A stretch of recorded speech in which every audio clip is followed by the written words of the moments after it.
We all struggle with finding balance in our lives. We live in a time with a level of technology that very quickly results in information overload. I think one of the most important things you can do to deal with this and maintain balance is to work smarter and not harder. To work smaller, you need to get organized. You may think you're organized, but I challenge you to get more organized. I'll share with you a few of my tips and tricks, my approach to emails, my thought framework, and how I set expectations.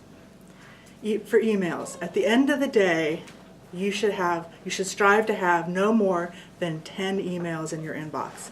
This allows you to start your day being more flexible and more proactive with new demands. How you get there is a process in and of itself, but once there, you have to maintain that by reading, filing, deleting those emails, and capturing what you need to do in a separate list. Now, for a thought framework, we all have some thought framework that we use. You may not know what yours is, but you do have one. By making that framework more efficient, you can store and access information more quickly. I use a project management tool called the Work Breakdown Structure. Look it up.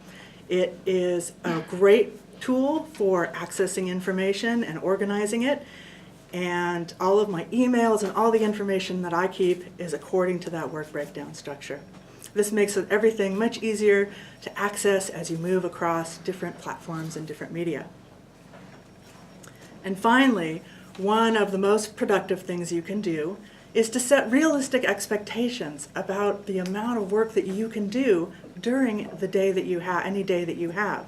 Depending on your job, plan for the amount of work that you can get done in a little bit of time less than what you have that day.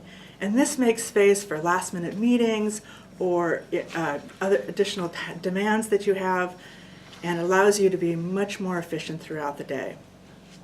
Stop spending more time in the office or taking work home.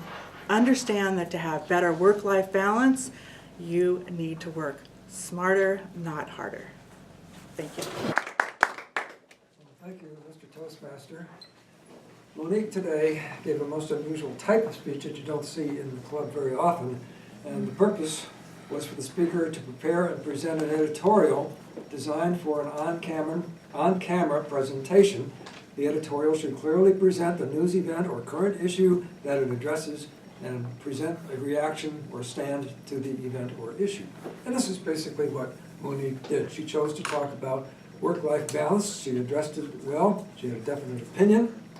She showed sound logic and reasoning, carefully chose her words, clearly enunciated everything that she said.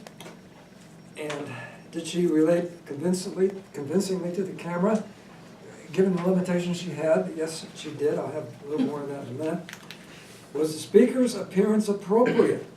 How did the appearance affect the editorial?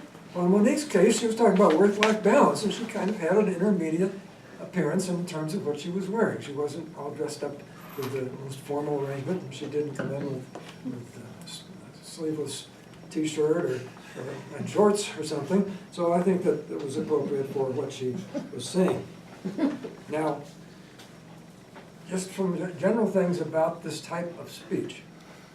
First of all, the setup was very difficult. She had her notes on the back of this white binder here, right? And she set it up so she could read it from where she was sitting, and the camera stood above it. Now, what she would, if she had really been on a TV station, she would have a teleprompter, and it would have been across the room. Those of you that watch Channel 8, my old station, my old boss, Joe Heston, when he does his editorials on the weekends, he's very formal. He's wearing a suit and tie. That gives him credibility for what he was saying, but he's reading from a teleprompter that's halfway across the room. Eye contact, and this has to do a little bit with the camera.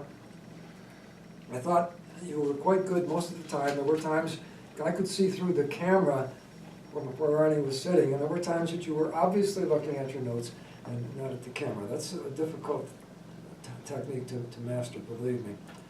There was one thing I particularly like, and said you made a point and you said, look it up, and you pointed to the camera, and I thought that was very effective in that time. As far as the words you used and how well you used them, there were a few minor burps, but by and large, you were on script. And in this kind of a talk, you need to be on script, not a lot of burps or interruptions.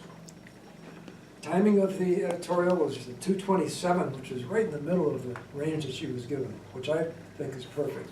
When you're on real TV, you have to be within seconds. You don't get 30 seconds either side. Trust me, they cut you off. It happens to be a lot. So just be aware that that's the issue. The one thing with your opening, Monique, I would have suggested that perhaps you start off with good afternoon, something like that. You started off, we all struggled, so it was kind of an awkward start. But overall, I thought your delivery was very conversational, and we certainly learned a lot from the techniques that you gave us. Mr. President.